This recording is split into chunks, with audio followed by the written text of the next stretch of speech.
Alright, so I'm going to do another cold start. It's about 30 degrees outside, but it was down in the 10s last night.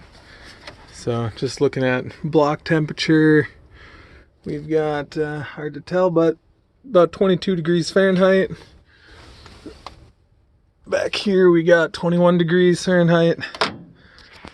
We'll see what she does. So also a note that here's where your grid heater would be. Right, here's the old grid heater. She used to go across. Here's what that actually looks like on the bottom side.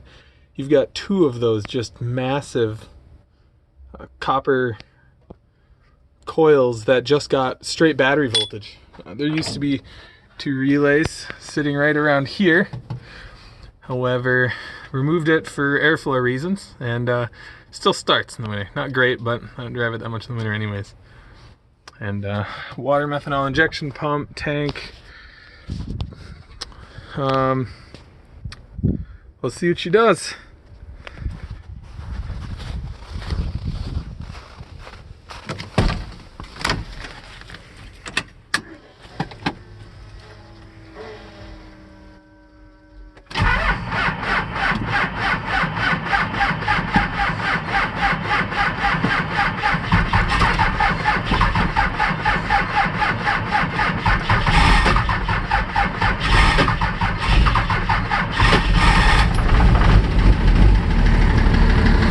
There she goes.